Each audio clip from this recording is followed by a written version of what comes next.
25 के स्टार्ट से जनवरी की ये मेरी ट्रेडिंग हिस्ट्री आपके सामने है और मैं डेट सेलेक्ट करने के बाद रिपोर्ट को क्लिक करता हूँ कि यहाँ से डायरेक्ट रिपोर्ट आपके सामने ओपन हो कि मेरे अकाउंट के अंदर एवरी मंथ कितना मैंने जो है वो प्रॉफिट अर्न किया है या लॉस के अंदर मैं रहा हूँ। सबसे पहले आपको यहाँ पे ओवरऑल ग्रोस प्रॉफिट जो है वो नजर आ रहा है। ये 150 के है जो पिछले 8 मंथ के अंदर मैंने बनाया है और सितंबर अभी स्टार्ट है। इसके अंदर मेरा 1 जनवरी का अगर आप प्रॉफिट देखेंगे ये ऑलमोस्ट 21 के है और इसी तरह से फेब का देखेंगे तो ये $6,000 है और फिर इसी तरह मार्च के अंदर माइनस के अंदर मेरा मंथ क्लोज हुआ है $280 ओनली, क्योंकि इसके अंदर हुआ इस तरह से था कि पहला वीक मेरा माइनस के अंदर गया, second week profit, third week फिर माइनस के अंदर गया और फिर फोर्थ वीक जो था वो फिर प्रॉफिट के अंदर, यानी कि जो माइनस हुआ उसको रिकवर करने में इस तरह से करके ये मेरा मंथ जो है वो ओवरऑल मार्च का ऑलमोस्ट ब्रेक इवन के ऊपर गया। फिर इसी तरह से नेक्स्ट मंथ मेरा इस ईयर का अब तक का सबसे अच्छा लगा जिसमें अप्रैल के अंदर $58,000 मेरे प्रॉफिट जो है वो अर्न किया। फिर इसी तरह से नेक्स्ट मंथ के अंदर $13,000, फिर इसी तरह से $28,000 और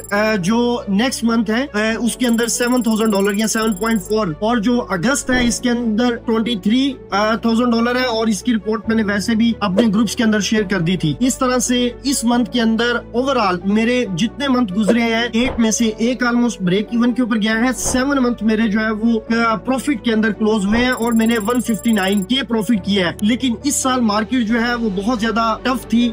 मार्केट के अंदर बहुत सारी ऐसी मूव्स थी जिनके अंदर एसएल भी लगते रहे हैं और आप अगर देखेंगे तो यहाँ पर आपको शो हो रहा होगा कि मेरे जो है वो स्टॉप लॉस भी हिट हुए हैं जिसका ग्रोस प्रॉफिट के अंदर यहाँ पर आप देख सकते हैं। तो जिसके अंदर मेरे माइनस के अंदर भी ट्रेड जो है वो काफी क्लोज हुई है और मैंने इस वजह से ही स्मॉल लॉट्स के अंदर जो है वो ट्रेड को किया है। लेकिन पिछले साल इसी तरह की जो है ओवरऑल मार्केट अच्छी थी तो मैंने बहुत अच्छा जो है वो ईयर क्लोज किया था। लेकिन ओवरऑल इस टाइम तक मैं प्रॉफिट के अंदर हूँ अल्हम्दुलिल्लाह। ये पूरी की पूरी हिस्ट्री जो है वो आपके सामने है। आप ग्रुप के अंदर आना चाहते हैं, लिंक बायो के अंदर है। इनगल्फिंग के ऊपर मैं तमाम अपनी आइडियाज और सेटअप्स को शेयर करता हूँ आप लोगों के साथ। इसके ऊपर ही वेबिनार करता हूँ और इसके ऊपर ही मेरा तमाम कंटेंट जो है वो अवेलेबल है। Thank you very much.